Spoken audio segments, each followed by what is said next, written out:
Hi అండి, అందరికీ నమస్కారం. నేను మీ వేణుగోపాల్ రెడ్డి ఫ్రమ్ జోష్ ఇన్నోవేషన్స్ ప్రైవేట్ లిమిటెడ్, జోష్ ఇన్స్టిట్యూట్ ఆఫ్ ఫారెన్ లాంగ్వేజెస్, జోష్ ఓవర్సీస్ కన్సల్టెన్సీ మరియు ఎడినైన్ కెరియర్ గైడెన్స్ సంయుక్తంగా విద్యార్థులకి తల్లిదండ్రులకి అవసరమైనటువంటి అనేక వీడియోస్ మనం చేస్తున్నాం. ఇందులో భాగంగా ఈరోజు ఒక ఇంపార్టెంట్ టాపిక్ తీసుకొని నేను మీకు ఎక్స్ప్లెయిన్ చేయదలుచుకున్నా. ఇందులో South Indian education versus North Indian education. It may be a most controversial topic, but ఇదైతే మీకు చాలా అవసరమైనటువంటి టాపిక్. ఎందుకంటే ఇప్పుడు ఈ రెండు మధ్య ఘర్షణాత్మకమైన వాతావరణం ఉంది. దీని గురించి మనం సవివరంగా ఈరోజు చూసేద్దాం. పాయింట్ బై పాయింట్ నేను మీకు ఎక్స్ప్లెయిన్ చేస్తాను. వీడియోని తప్పకుండా లైక్ చేయండి, అదేవిధంగా మీ ఫ్రెండ్స్ అందరూ కూడా షేర్ చేయండి. ఛానల్ని సబ్స్క్రైబ్ చేసినట్లయితే ఇటు సౌత్ ఇండియాలో ఉన్నటువంటి ఇంపార్టెంట్ కాలేజెస్ని అనుకోండి, అదేవిధంగా నార్త్ ఇండియాలో ఉన్నటువంటి ఇంపార్టెంట్ కాలేజెస్ని అనుకోండి, నేను మొత్తం కూడా కవర్ చేస్తూ మీకు వీడియోస్ అనేది ఎప్పటికప్పుడు చేసి మీకు సమాచారం అనేది అందిస్తూ ఉంటాను. So let us deep dive into the video. South India versus North India.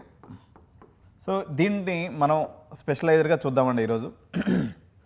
భారతదేశం స్వతంత్రం వచ్చినప్పటి నుంచి రెండు ఇంపార్టెంట్ సిటీస్ ఏదైతే ఉన్నాయో, పర్టికులర్గా బెంగళూరు అండ్ చెన్నై, ఈ రెండు ప్రాంతాలు భారతదేశంలో ఉన్నటువంటి ఎంతమంది పెద్ద పెద్ద వాళ్ళు ఉన్నప్పటికీ ప్రైవేట్ సెక్టార్లో మొట్టమొదటిసారిగా హయ్యెస్ట్ బయట రాష్ట్రాల నుంచి వచ్చి చదువుకున్నటువంటి రాష్ట్రాలు అని అయితే ఈ రెండు బెంగళూరు అండ్ చెన్నై. ఈవెన్ మోడీ గవర్నమెంట్కి ముందు ఎవరైనా సరే ఇంజనీరింగ్ అంటే అసలు ఎడ్యుకేషన్ అంటేనే బెంగళూరు చెన్నై అన్నట్టుగా, యాక్చువల్గా మేము కెరీర్ స్టార్ట్ చేసిన కూడా బీహార్కి పోయి ఆఫీస్ పెట్టాం మేము. మా ఎర్లీ స్టేజెస్లో 20 ఏళ్ళ క్రితం వచ్చి నేను చెప్పేది, బీహార్లో ఆఫీస్ పెట్టి బీహార్ నుంచి చెన్నైలోని అన్నామలై యూనివర్సిటీకి అడ్మిషన్ చేసేవాళ్ళం 20 years బ్యాక్. అంటే అక్కడ మేము బీహార్లో అడ్మిషన్ చేయడానికి పోయినప్పుడు బీహార్ జనాభా 5 కోట్లు అయితే ఆ రోజుకి ఒక్క ఇంజనీరింగ్ కాలేజ్ కూడా వాళ్ళ దగ్గర లేదు. వాళ్ళు అసలు ఏ చదువు చదవాలన్నా సరే హైదరాబాద్ చెన్నైకి రావడం, లేదంటే బాగా డబ్బులు ఉన్న వాళ్ళైతే బెంగళూరుకి వెళ్ళేవాళ్ళు. ఇలాంటి ఉన్నటువంటి సినిమా పరిస్థితి నుంచి ఏ రోజు కూడా తెలుగు రాష్ట్రాల కాంపిటీషన్లో లేవు. హైదరాబాద్ కాలేజెస్లో మీరు గమనించినట్లయితే పేరుకే 173 కాలేజెస్ ఉన్నాయి. ఆంధ్రప్రదేశ్లో ఒక 230 కాలేజెస్ ఉన్నాయి. కానీ ఈ కాలేజెస్లో బయట రాష్ట్రాల పిల్లలు వచ్చి చదువుకునే అంత మన వాళ్ళు ఆకర్షితమైనటువంటి కోర్సులను కానీ ఆకర్షితమైనటువంటి పాలసీస్ని కానీ చేయకపోయినందువల్ల ఎంతసేపటికి ఆ రెండు రాష్ట్రాలనే, ఇప్పుడు మనకు తెలుగు రాష్ట్రాల పిల్లలు తీసుకున్నప్పుడు కూడా జగనన్న పీరియడ్ అనుకోండి, లేకపోతే అంతకుముందు పీరియడ్లో కూడా చెన్నైలో ఉన్నటువంటి యూనివర్సిటీస్ పోయి చదువుకునేవాళ్ళు. ఎందుకంటే యూనివర్సిటీస్ విశాలంగా ఉండేవి, యూనివర్సిటీలో కొంచెం క్వాలిటీ ప్రొఫెసర్స్ ఉండేవాళ్ళు, ప్లేస్మెంట్స్ కూడా కొంచెం వాళ్ళు బాగానే తీసుకొచ్చేవాళ్ళు. కాబట్టి మొదటి నుంచి చెన్నైకి వెళ్ళి చదువుకోవడం అన్నది కొన్ని ప్రాంతాల్లో ఉన్నటువంటి ఆంధ్ర వాళ్ళకి, పర్టికులర్గా నెల్లూరు, ప్రకాశం, గుంటూరు, కృష్ణా, వెస్ట్ గోదావరి, విశాఖపట్నం ప్రాంతం దాకా వీళ్ళందరూ చెన్నైకి వెళ్తే కర్నూలు, కడప, రాయలసీమ ప్రాంతాల్లో ఎవరైతే ఉన్నారో, చిత్తూరు, అదేవిధంగా మీకు అనంతపురం, ఈ ప్రాంతాల నుంచి వాళ్ళకి బెంగళూరు దగ్గర అవ్వడం వల్ల చిత్తూరు వాళ్ళు ఇటు చెన్నైకి వెళ్ళేవాళ్ళు. ఈ అనంతపురం, కడప, కర్నూలు ఈ 3 జిల్లాల వాళ్ళు అంతా కూడా బెంగళూరుకి వెళ్ళి చదువుకునేవాళ్ళు. ఇది మొదటి నుంచి వస్తున్నటువంటి సిస్టమ్. సడన్గా కరోనా తర్వాత నార్త్ ఇండియా బజ్ అనేది స్టార్ట్ అయింది. కరోనాకు ముందు మన వాళ్ళు ఒక ప్రత్యేకమైనటువంటి 2 యూనివర్సిటీస్కి వెళ్ళేవాళ్ళు. ఆంధ్ర పిల్లలు మొట్టమొదటిగా ఆకర్షితమయ్యి ఎక్కువగా వెళ్ళినటువంటి యూనివర్సిటీ లవ్లీ ప్రొఫెషనల్ యూనివర్సిటీ. కాకపోతే ఈరోజు దీని పరిస్థితి అయితే దారుణంగా ఉంది. ఇది నేను భారతదేశంలో వరస్ట్ యూనివర్సిటీ అని చెప్తాను కాబట్టి దీన్ని ఎవరు రికమెండ్ చేయట్లేదు. Edunine is against LPU and don't join this university. ఎందుకు చెప్తున్నాను అనేది నేను ఈ కారణం చెప్పేస్తాను. మనకి ఎవరి మీద ప్రత్యేకమైనటువంటి పరిస్థితి లేదు. ఒకవేళ ఎవరైనా జాయిన్ అవ్వదలుచుకున్న వాళ్ళు ఉన్నట్లయితే మీరు యూట్యూబ్లోకి వెళ్ళండి, ఎల్పియు లాగేట్ అని కొట్టండి. ఓకే, మీరు ఈ వీడియోస్ని మీకు లాంగ్వేజ్ తెలియకపోతే తెలుసుకొని ఎల్పియు లాగేట్లో ఏం జరుగుతుందో చూసి మీకు ఓకే అయితే మీ పిల్లల్ని జాయిన్ చేయండి. లేదా నేను అందరికీ చెప్తున్నట్టుగా మీరు క్యాంపస్ విజిట్ చేసి ఎల్పియులో మీరు పోయి లాగేట్లో రూమ్ తీసుకోండి. ఎల్పియు యూనివర్సిటీకి వెళ్ళండి, మీరు లాగేట్ అని ఉంటుంది అక్కడ, ఆ ఏరియాకి వెళ్ళండి. హ్యాపీగా అక్కడ చాలా హోటల్స్ ఉంటాయి, రూమ్ తీసుకోండి. అక్కడ ఒక 2 days స్టే చేసి మీరు అప్పటి కూడా మీ పిల్లల్ని అక్కడ చేర్పించాలని డెసిషన్కి వచ్చినట్లయితే you are the most welcome parents. మీకు హ్యాపీగా జాయిన్ చేయండి. ఓకే, ఇదైతే మాత్రం మిస్ చేయొద్దు. కానీ వీళ్ళకి కొంత క్రెడిబిలిటీ కూడా ఉంది. అప్పట్లో ఎట్లా ఉండేనంటే south Indian to north India దారి పట్టించింది అయితే ఫస్ట్ కాలంలో అయితే ఎల్పియు వాళ్ళే. తర్వాత పారుల్ యూనివర్సిటీ అని ఒకటి వచ్చింది. ఈ 2 యూనివర్సిటీస్ మనకి మొదటి నుంచి ఆకర్షితంగా పిల్లల్ని ఆకర్షిస్తూ వచ్చాయి. తర్వాత కాలంలో చాలా యూనివర్సిటీస్ రావడం అనేది జరిగింది. అనేక యూనివర్సిటీస్ మనకి నార్త్ ఇండియా బాట పట్టడం అనేది విద్యార్థుల యొక్క ఫ్లోటింగ్ అనేది స్టార్ట్ అయింది. దీనికి ప్రత్యేకంగా మన కారణాలు తీసుకున్నప్పుడు 2022 తర్వాత ఢిల్లీ రీజియన్లో అనేక రకాలైనటువంటి యూనివర్సిటీస్ ఉన్నాయి. మోడీ గవర్నమెంట్లో మొదటి నుంచి మనకు నార్త్కు పోవాలంటే కొన్ని రకాలైనటువంటి అప్రహెన్షన్స్ ఉండేవి. మొదటిది, నార్త్లో కల్చర్ బాగుండదు అనేది మొదటి నుంచి మనకు ఉన్నటువంటి ఒక డౌటు. కల్చర్ అంటే ఏం కల్చర్ అనేది మనం క్లారిటీగా చెప్పలేం, కానీ అక్కడ కల్చర్ బాగుండదేమో, వాళ్ళు చాలా పాష్గా ఉంటారేమో అనేది ఒక మనకు భయం అనేది ఉండేది. ఇప్పుడు ఎడ్యుకేటెడ్ పేరెంట్స్ ఎవరైతే ఉన్నారో, ఈ మార్పు జరగడానికి కారణం కూడా ఏంటంటే, ఇంకా రెండో విషయం 3లో అప్పుడు మనం ఎక్కువగా డిస్కస్ చేసుకున్నటువంటి పాయింట్ వచ్చేసి శాంతి భద్రతలు. అంటే ఢిల్లీలో ఎప్పుడు కూడా ఏదో ఒక అల్లర్లు అవుతుంటాయి, అక్కడ సెక్యూరిటీ కూడా సరిగా ఉండదని చెప్పేసి ఈ 2 కారణాలు. 3వ కారణం వచ్చేసి పొల్యూషన్ కూడా ఢిల్లీలో ఎక్కువ ఉంటుందని చెప్పేసి ఈ 3 కారణాల వల్ల అంతకుముందు మనం ఢిల్లీని అవాయిడ్ చేస్తూ వచ్చాం. మరి కరోనా తర్వాత ఏం మార్పు వచ్చిందంటే, మోడీ గవర్నమెంటు ఢిల్లీలో శాంతి భద్రతలు ఏదైతే ఉన్నాయో, సెక్యూరిటీ కన్సర్న్స్ మొత్తాన్ని దూరం చేయటం. అటుపక్క యూపీ అంటే ఢిల్లీ అంటే ప్రధానంగా 3 రీజన్స్ ఉన్నాయండి. ఢిల్లీ ఎన్సీఆర్ అంటారు దీన్ని. ఢిల్లీ ఎన్సీఆర్ అంటే నేషనల్ క్యాపిటల్ రీజియన్. దీంట్లో 3 రాష్ట్రాలు కలిసి ఉంటాయి. ఇందులో మొట్టమొదటి రాష్ట్రం ఢిల్లీ రాష్ట్రం అయితే, రెండో రాష్ట్రం వచ్చేసి మీకు హర్యానా రాష్ట్రం, మూడో రాష్ట్రం వచ్చేసి యూపీ రాష్ట్రం. ఈ 3 రాష్ట్రాల్లో ఉన్నటువంటి రకరకాల ప్రాంతాలన్నింటినీ కంబైన్డ్గా చేసి నేషనల్ క్యాపిటల్ రీజియన్ అనే దాన్ని ఏర్పాటు చేయడం జరిగింది. ఓకే, దీంట్లో రమారమిగా 5-6 కోట్ల మంది జనాభా ఉంటారు. మోడీ గవర్నమెంట్ వచ్చిన తర్వాత సెక్యూరిటీ మొత్తాన్ని బందోబస్తు చేసింది. అంతకుముందు యూపీ నుంచి ఎవడో తొగడగాడు వచ్చేవాడు, ఇక్కడికి వచ్చేదో కలర్లు చేసేవాడు అనమాట. సో ఇప్పుడు అక్కడేమో ఆయన యోగి ఆదిత్యనాథ్ గవర్నమెంట్ రావటం, గోండాలందరినీ కాల్చి పారేస్తుండేసరికి ఎక్కడో నోరు మూసుకొని పారిపోయారు. కాబట్టి ప్రస్తుతానికి శాంతి భద్రతల ఇష్యూ అనేది అక్కడ పూర్తి స్థాయిలో మారిపోయింది. ఢిల్లీ రీజియన్ అనేది సేఫెస్ట్ రీజియన్గా తయారైంది. అక్కడ ఎటువంటి అల్లర్లు కానీ గొడవలకు కానీ తావలేదు. ఇది మీ క్లారిఫికేషన్ కోసం. అయితే ఢిల్లీలో మనకి చదివితే వచ్చేటువంటి benefits, south versus Delhi benefits ప్రకారం చూద్దాం. లాసెస్ని కూడా మనం 2 రాష్ట్రాల్లో చూద్దాం. మొట్టమొదటిది సౌత్లో మనం తీసుకున్నప్పుడు మనం వెళ్ళేటువంటి చెన్నై ఏదైతే ఉందో, మీరు చెన్నైలోకి వెళ్ళి చదివింది అనుకోండి, వర్సెస్ ఢిల్లీ చూద్దాం. మనం ఫస్ట్ ఇతర రాష్ట్రాలు కూడా మళ్ళీ చూద్దాం. ఢిల్లీ ఎన్సీఆర్. చెన్నైలో ఉన్నటువంటి మనకు ప్రధానంగా మన పిల్లలు వచ్చేసి 5-6 యూనివర్సిటీస్కి వెళ్తూ ఉంటారు. డాక్టర్ ఎంజీఆర్ యూనివర్సిటీ అని, అదేవిధంగా భారత్ యూనివర్సిటీ అని, తర్వాత విట్ యూనివర్సిటీ అని. సరే, మనం విట్ అనేది మంచి కాలేదు కాబట్టి దాని ప్రకారం రాద్దాం. విట్టు మనకి వెల్లూరు ఇన్స్టిట్యూట్ ఆఫ్ టెక్నాలజీ అనేది ఫేమస్ కాలేజ్ అక్కడ. అదేవిధంగా ఎస్ఆర్ఎం కట్టన్ కొల్తూర్ కేటీఆర్ క్యాంపస్ అంటారు దీన్ని. ఈ 2 క్యాంపస్లు. దాని తర్వాత వచ్చేసి శాస్త్రా యూనివర్సిటీ. ఓకే, దాని తర్వాత భారత్ యూనివర్సిటీ, అదేవిధంగా doctor MGR university, Savitha university, Veltech university, Sathyabama university, Hindustan university, ఇట్లా ధనలక్ష్మి శ్రీనివాసన్ యూనివర్సిటీ, మన ఇటువంటి యూనివర్సిటీ అనేది కూడా దాదాపు 40,000 మంది విద్యార్థులు మన తెలుగు పిల్లలు ప్రతి సంవత్సరం వెళ్తారు ఇక్కడికి. 40,000 మంది తెలుగు పిల్లలు వెళ్తారు. ఇందులో 30,000 మంది ఆంధ్ర పిల్లలు అయితే, ఒక 10,000 మంది పిల్లలు తెలంగాణ నుంచి కూడా ఇక్కడికి వెళ్ళటం అనేది ఆనవాయితీగా ఎప్పటి నుంచో ఉంది ఈ స్టోరీ.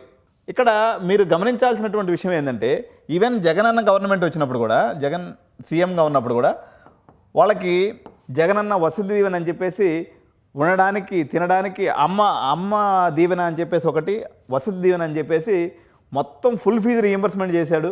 అదేవిధంగా వాళ్ళకి ఫుడ్ అండ్ అకామిడేషన్ కూడా ఫ్రీగా ఇచ్చాడు. అయినప్పటికీ దీన్ని వద్రా మహానుభావ అని చెప్పేసి అందరూ చెన్నై బాట పెట్టినటువంటి పరిస్థితి ఉంది.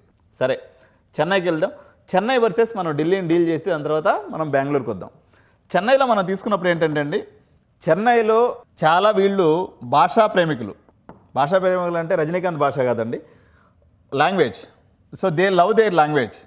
మీకు ఆటో వాళ్ళ దగ్గర నుంచి ఎవడైనా సరే మొత్తం తమిళ్ అనేది ఇక్కడ లాంగ్వేజ్లో మాట్లాడతారు. మీరు సత్యభామకు పోయారు, లేకపోతే అన్నా యూనివర్సిటీలో రీజియన్లో తమిళనాడులో ఎక్కడ పోయినప్పుడు కూడా తెలుగు వస్తుంది, మనకు మాతృభాష కాబట్టి. తమిళ్ నేర్చుకొని మనకి ఎక్కడ ఉపయోగపడుతుంది జీవితంలో? ఎక్కడా ఉపయోగపడదు. వాళ్ళు పెద్దగా ఇంగ్లీష్ మాట్లాడలేరు, మీకు తమిళ్ నేర్చుకున్నందువల్ల ఉపయోగం లేదు. ఏదైనా ఈరోజు జాబ్కి వెళ్ళాలనుకున్నట్లయితే మీకు 60% సబ్జెక్ట్ అండి. సబ్జెక్ట్ అంటే మీ అకాడమిక్ ఎక్సలెన్స్.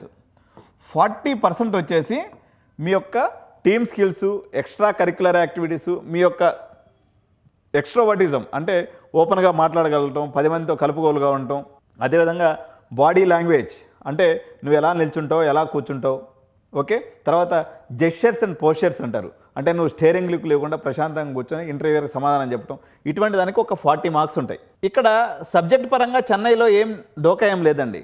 చెన్నై కాలేజెస్ అన్నీ కూడా సబ్జెక్ట్ని మనకు బాగానే ఇస్తున్నాయి. కాలేజీల రేంజ్ని బట్టి వాళ్ళ తగ్గట్టు బాగానే ఉంది. ఇక్కడే డ్యామేజ్ అనేది ఉంది. ఈ 40%లో మామూలుగా తమిళ వాళ్ళకే బహుసిగ్గు, ఆంధ్ర వాళ్ళకి ఇంకా సిగ్గు. ఈ సిగ్గు ఆ సిగ్గు కలిస్తే ఓవరాల్గా మళ్ళీ పెద్ద సిగ్గు అనేది తయారవుతుంది. మళ్ళీ ఇంటర్వ్యూకి పోతారు, మీరు ఇట్లా బిగుసుకొని పోయి కూర్చుంటారు. బిగుసుకొని పోయి కూర్చుంటే వాడు ఎలగొడతాడు. తర్వాత మీరు ఈ యొక్క కమ్యూనికేషన్ స్కిల్స్ ఏదైతే ఉన్నాయో, ఇంగ్లీష్ కమ్యూనికేషన్ స్కిల్స్ ఇక్కడ డెవలప్ కాకపోవటం, అదేవిధంగా మీకు ఇక్కడ జాబ్ ఓరియంటేషన్ ప్రకారంగా అయితే సబ్జెక్ట్ ప్రకారంగా చెన్నై కాలేజ్ బాగానే చెప్తున్నాయి, నేను ఎటువంటి కామెంట్ చేయట్లేదు.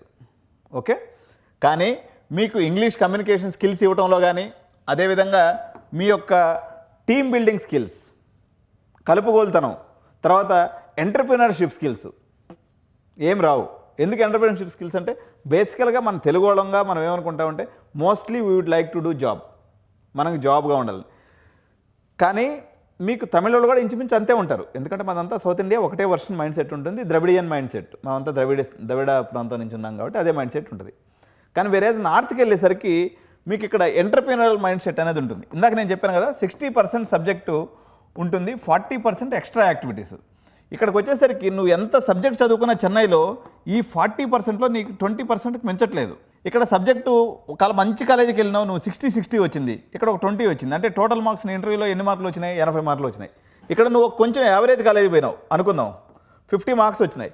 కానీ ఈ స్కిల్స్ మాత్రం 40కి 40 వచ్చేస్తాయి. సరే, ఆ స్కిల్స్ ఏందో మీరు ప్రత్యేకంగా చెప్పండి అని నన్ను అడిగితే, ఉదాహరణకి ఇప్పుడు నా సంగతి చెప్తాను. మామూలుగా నాకు ఫోటో తీసుకోవటం అంటే బహుసిగ్గు. 4 స్టెప్పులు డ్యాన్స్ చేయటం అంటే పారిపోతాను అన్నట్టు అక్కడి నుంచి.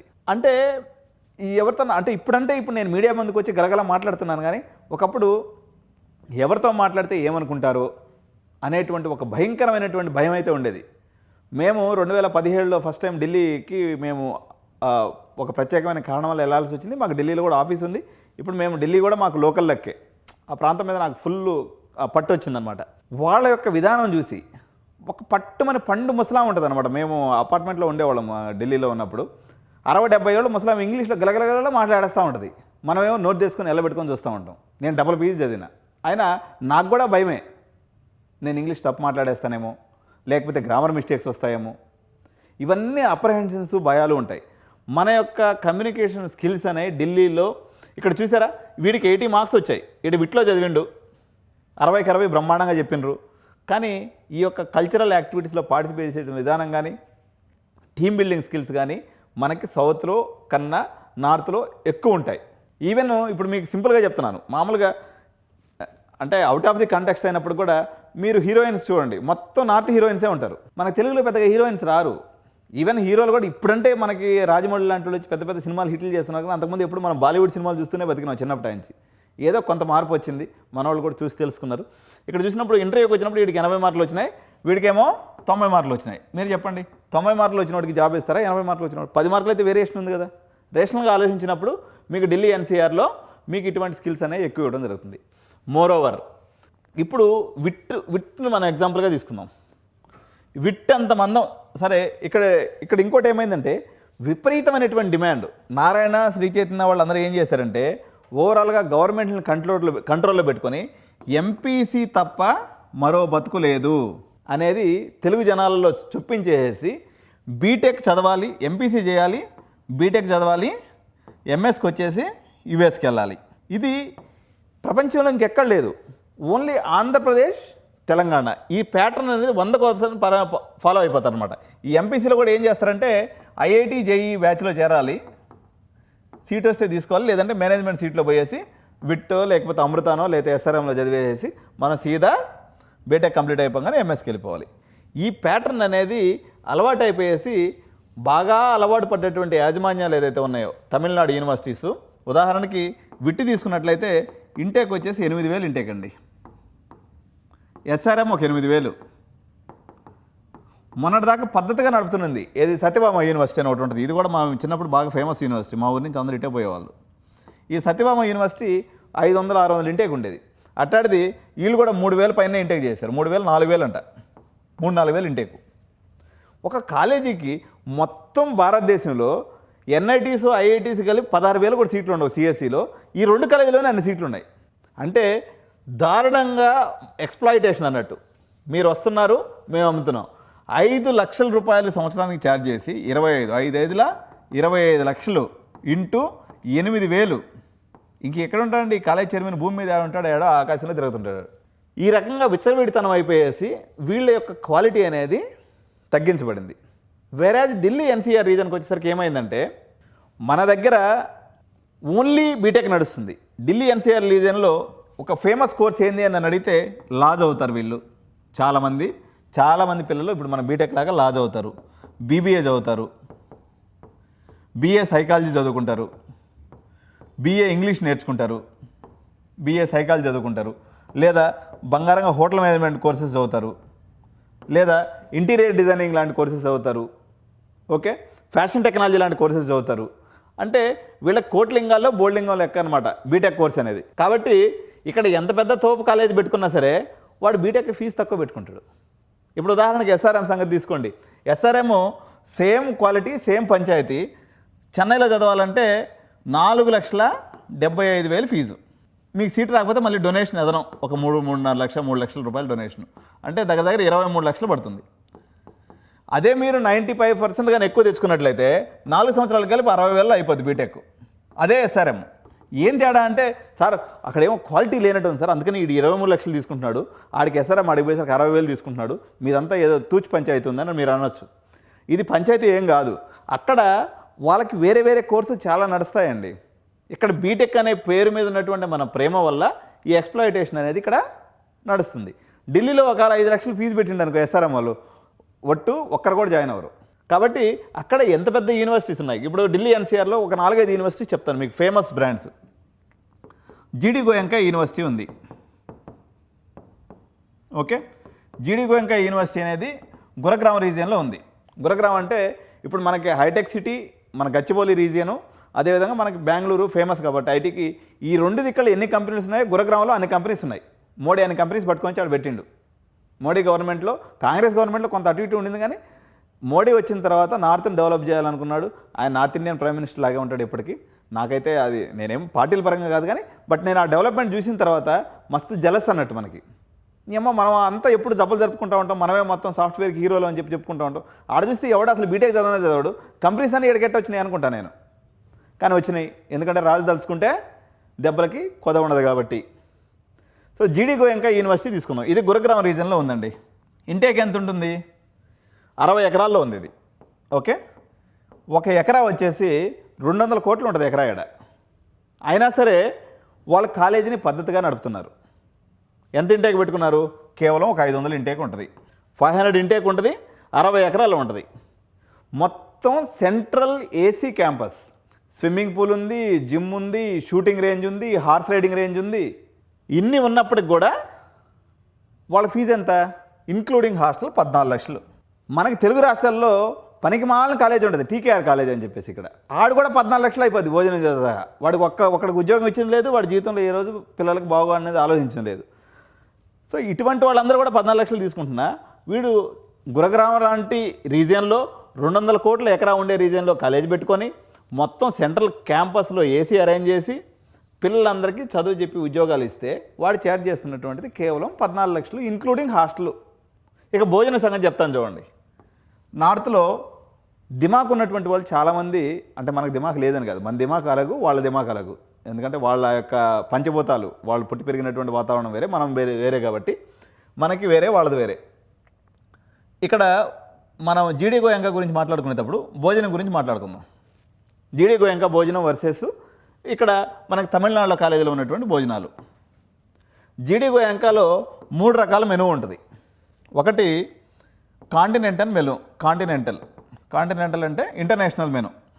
సెకండ్ వచ్చేసి మీకు సౌత్ ఇండియన్ మెనూ, అంటే idli, dosa, vada, bonda, sambar, south Indian menu. Third వచ్చేసి నార్త్ ఇండియన్ మెనూ, ఓకే.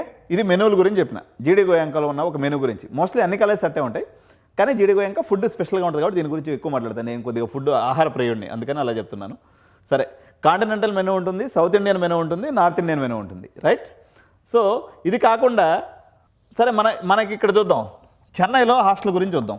మనకేముంటుంది, పొద్దున్నే బ్రేక్ఫాస్ట్ ఏముంటుందో చూద్దాం. ఇక్కడ బ్రేక్ఫాస్ట్ వీక్ అంతట్లో ఒకరోజు ఇడ్లీ పెడతాడు, ఒకరోజు బోండా పెడతాడు, ఒకరోజు దోశ పెడతాడు, ఒకరోజు పోహ దోశ పెడతాడు, ఒకరోజు పొంగల్ పెడతాడు, ఒకరోజు ఊతప్పం పెడతాడు.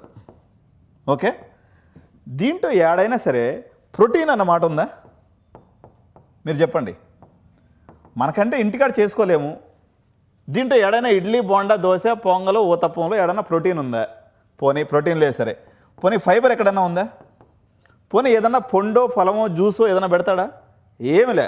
పొద్దున్న ఇడ్లీ తిన్నావా, ఒక అరడజన్ ఇడ్లీ తిన్నావా, హ్యాపీగా క్లాసుకు పోయినావా. పోనీ మధ్యాహ్నం ఏం పెడతాడో చూద్దాం. పప్పు అన్నం, పప్పు సాంబార్, లేకపోతే పెరుగన్నం. అంటే నీకు ఓవరాల్ ఒక విద్యార్థికి అవసరమైనటువంటి ప్రోటీన్లో కేవలం 20% కూడా మీకు విద్యార్థికి సౌత్ ఇండియన్ డైట్లో అందదు. వేరేది ఇటు తీసుకున్నప్పుడు మనం చిన్నప్పుడు చదువుకుంటాం కదా, ఇట్లా పిరమిడ్ ఉంటుంది అనమాట. మీకు 8th క్లాస్లో వచ్చి ఉంటుంది ఫుడ్ పిరమిడ్.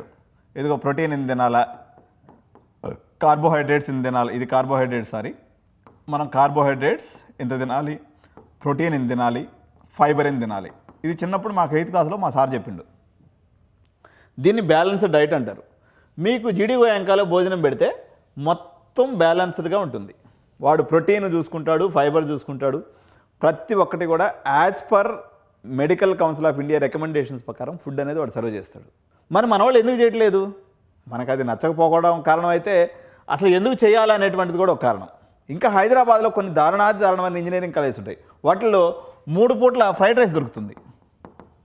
అన్నం తిందామంటే అన్నం దొరకదు. అట్లీస్ట్ అన్నం అన్న కొంతవరకు ఓకే, అన్నాన్ని కూడా దాంట్లో ఉన్నటువంటి కొరవ భాగాన్ని కూడా చంపేసిస్తుంటారు అనమాట. సరే, ఇంక ఫుడ్ గురించి ఎక్కువ వదిలిపెట్టేద్దాం. జీడి గోయాంకా ఫుడ్ గురించి చెప్పిన. సో ఇక్కడ ఉన్నటువంటి మరో కాలేజీ బెన్నెట్ యూనివర్సిటీ అండి. Second college Bennett university. Bennett university అనేది టైమ్స్ ఆఫ్ ఇండియా గ్రూప్ది. ఇంటర్నేషనల్ లెవెల్లో వాడికి మంచి పేరు ఉంది. భారతదేశంలో కూడా టైమ్స్ ఆఫ్ ఇండియా అనేది గత 100 ఏళ్ల నుంచి నడుస్తున్నటువంటి పేపరు. సూపర్ పేరు ఉంది. 70-80 ఎకరాల్లో క్యాంపస్ ఖూబ్సూరత్ ఉంటుంది. ఇంటర్నేషనల్ ఫ్యాకల్టీ ఉంటారు, ఇంటర్నేషనల్ ప్లేస్మెంట్స్ వస్తాయి. అంతా మీకు పట్టమని హాస్టల్తో కలిపి 20 లక్షలు కూడా కాదు. మీరు ఇంకా ఇక్కడ ఎస్ఆర్ఎం యూనివర్సిటీ నేను చెప్పాను కదా, 95% అబోవ్ ఉంటే కేవలం 60,000 అయిపోతుంది. లేదు మీకు కొంచెం అటు ఇటు పర్సంటేజ్లు ఉన్న ఒక 12 నుంచి 13 లక్షల్లో మీకు ఇంక్లూడింగ్ హాస్టల్ అయిపోతుంది. అన్ని దిక్కల నుంచి ట్రైన్స్ ఉన్నాయి. మీకు సిటీలో చదువుకున్నటువంటి ఎక్స్పోజర్ ఉంటుంది. నార్త్ ఇండియన్స్తో ఉండటం వల్ల మీరు ఇక్కడ హిందీ లాంగ్వేజ్ నేర్చుకుంటారు. ఇక్కడ ఉన్నటువంటి చాలా యూనివర్సిటీస్లో ఫారిన్ లాంగ్వేజెస్ కూడా విడిగా నేర్పిస్తారండి. మీకు ఎటువంటి ఛార్జెస్ లేకుండా ఫారిన్ లాంగ్వేజెస్ కూడా నేర్పిస్తారు. సో జర్మన్, జపనీస్, ఫ్రెంచ్ ఇటువంటి లాంగ్వేజెస్ని కాలేజ్ కరికులంలోనే పెట్టి నేర్పిస్తున్నారు. ఎందుకంటే ఈరోజు ఇంగ్లీష్ టాకింగ్ కంట్రీస్ అయినటువంటి అమెరికాలో కానీ, లేకపోతే ఆస్ట్రేలియాలో కానీ, కెనడాలో కానీ, న్యూజిలాండ్లో కానీ మనకి ఉద్యోగ ఉపాధి అవకాశాలు దొరకక ఏషియన్ కంట్రీస్ చూసినటువంటి వాళ్ళు మంది ఎక్కువైపోయి మనల్ని అందరినీ వాళ్ళు బయటకు గెంటేస్తున్నటువంటి పరిస్థితుల్లో ఏదో ఒక యూరోపియన్ లాంగ్వేజ్ నేర్చుకుంటే మనం హ్యాపీగా బతికేయచ్చు అనే కాన్సెప్ట్ తోటే వాళ్ళు ముందు చూపుతోటి ఈరోజు ఫారెన్ లాంగ్వేజ్ అనేది కూడా నేర్పించడం అనేది జరుగుతుంది. సో ఇందాక మీకు చెప్పినట్టుగా ఎక్స్ట్రోవర్ట్ స్కిల్స్ ఇవన్నీ వస్తున్నాయి. ఇటువంటి లాజిక్స్ అన్నీ ఉన్నందువల్ల ఈరోజు నార్త్ ఇండియాకి అయితే జనాలు ఫ్లోటింగ్ అయితే మొదలైంది. So Edunine career guidance north India టూర్ని కండక్ట్ చేస్తుందండి. ఈ year we would like to conduct Delhi tour ఒకదాన్ని కండక్ట్ చేస్తూ ఉన్నాం. దీని గురించి బ్రీఫ్గా ఇక్కడ చెప్తాను. నేను ఢిల్లీ గురించి సపరేట్ కూడా చెప్తాను. ఎవరైతే 10,000 రూపీస్ ఢిల్లీ టూర్కి కడతారో ఓకే, వీళ్ళకి నా పర్సనల్ కౌన్సిలింగ్ తప్ప మిగిలిన అన్నీ దొరుకుతాయి. మా దగ్గర ఉన్నటువంటి ఆల్రెడీ సర్వీసెస్ అయితే ఉన్నాయి, అవన్నీ కూడా ఇస్తాము. ప్లస్ మీకు 3 days మీకు ఢిల్లీలో ఉండడానికి అవకాశం ఇస్తాం. విత్ ఫుడ్ అండ్ అకామిడేషన్ దొరుకుతుంది. Up and down sleeper train tickets plus 4 కాలేజీలు విజిట్ చేయిస్తాము. ఇందులో ఎస్ఆర్ఎం ఉంటుంది, బెన్నెట్ ఉంటుంది, మానవ రచన ఉంటుంది,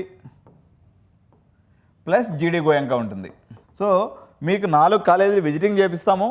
up and down sleeper train tickets ఇస్తాము. 3 days పాటు మీరు అక్కడ ఉండడానికి అవసరమైనటువంటి ఫుడ్ అండ్ అకామిడేషన్ ఇస్తాము. దీని మొత్తానికి కలిపి కేవలం 10,000 రూపాయలు ఛార్జ్ చేస్తాం.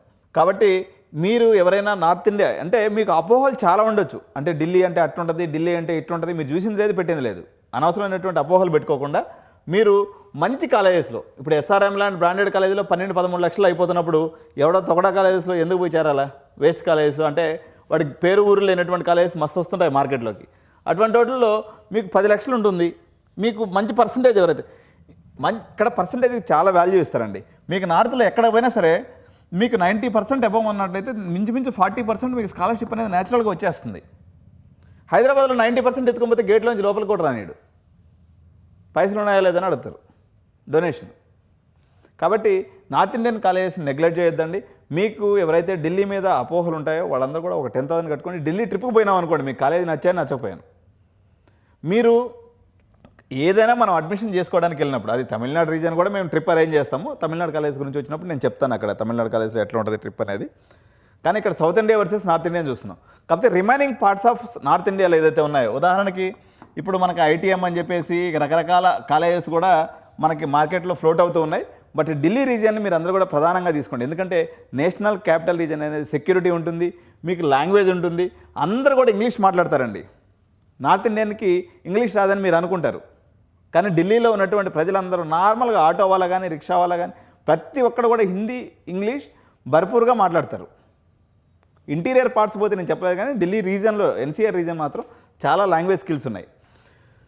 ఇకపోతే సౌత్ ఇండియాకి సంబంధించి చెన్నై మార్కెట్, బెంగళూరు మార్కెట్ తీసుకుందాం మనం. ఇప్పుడు బెంగళూరు మార్కెట్ తీసుకున్నప్పుడు బెంగళూరులో ఈరోజు ఏ పనికిమాలిన కాలేజీ తీసుకున్నా ఒక 10 కాలేజీలు 20 కాలేజీలు మంచి కాలేజీలు ఉన్నాయి అక్కడ కూడా. ఇప్పుడు ఆర్వీ కాలేజ్ కానీ, బిఎంఎస్ కానీ, ఎంఎస్ రామయ్య కానీ ఇటువంటి మంచి కాలేజెస్ ఉన్నాయి. నిట్టి మీనాక్షి కానీ, జయేంద్ర సరస్వతి, అదేవిధంగా పెస్ యూనివర్సిటీ, ఇటువంటి కాలేజెస్ మంచి కాలేజెస్, ఆచార్య, కొన్ని మంచి కాలేజెస్ ఉన్నప్పటికీ చాలా చిన్న కాలేజెస్లో కూడా మినిమం వచ్చేసి హాస్టల్తో కలిపి 20 లక్షల రూపాయలు అవుతుందండి. ఇదే 20 lakhs రూపీస్కి నీకు బెన్నెట్ తీసుకోండి, ఎంత పెద్ద బ్రాండ్. కాబట్టి మీరు కాలేజ్ సెలెక్ట్ చేసుకునేటప్పుడు చాలామంది పేరెంట్స్ అడుగుతూ ఉంటారు. ఇప్పుడు వాళ్ళు కూడా ఏమైపోయిందంటే ఇదేదో కొత్తగా ఉంది, ఈ తెలుగు వాళ్ళందరూ మన యూనివర్సిటీస్కి వస్తున్నారు, వీళ్ళకి స్పెషల్ ఆఫర్లు పెడదామని చెప్పేసి వీళ్ళు ఆఫర్లు కూడా పెడుతున్నారు. ఎలాంటి ఆఫర్లు పెడుతున్నారంటే, ఇప్పటి వరకు నార్త్ ఇండియన్ యూనివర్సిటీస్లో మనం వాడికి పోతే ఆ రొట్టె తినాలని చెప్పేసి మనకు మస్తు బాధ అనిపించేది. ఇప్పుడు వాళ్ళు కూడా రొట్టెని వదిలేసి మన వరకు సపరేట్ మెనూ పెట్టేస్తున్నారు. సౌత్ ఇండియన్ మెనూ 2 పెడుతున్నారు అన్నమాట పక్క పక్కనే. ఇడ్లీ, దోశ, వడ, సాంబార్, వడ ఇవన్నీ కూడా నార్మల్గా మన మెనూలో ఉంటున్నాయి. ప్రతి కాలేజీ కూడా సపరేట్ సౌత్ ఇండియన్ మెనూని నార్త్లో కూడా మెయింటైన్ చేస్తున్నారు. పెద్ద అంటే ఎక్కువ మంది స్ట్రెంత్ ఉన్నటువంటి కాలేజెస్, ఇప్పుడు నేను చెప్పినాను కదా 4-5 కాలేజెస్, అట్లా ఇంకా కొన్ని కాలేజెస్ ఉన్నాయి. అటువంటి కాలేజెస్ మాత్రం సౌత్ ఇండియన్ మెనూని మెయింటైన్ చేస్తున్నాయి.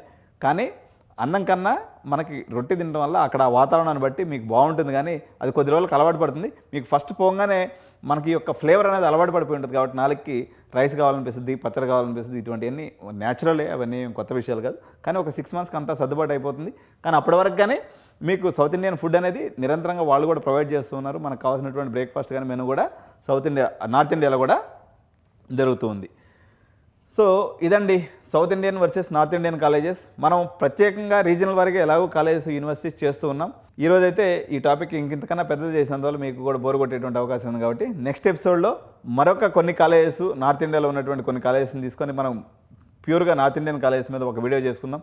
అదేవిధంగా తమిళనాడులో ఉన్నటువంటి ఏదైతే మంచి కాలేజెస్ ఉన్నాయో వాటి పరంగా కూడా మరిన్ని వీడియోలు మనం చేస్తూ ఉంటాం. కాబట్టి please do like this video and share this video to all your friends and families.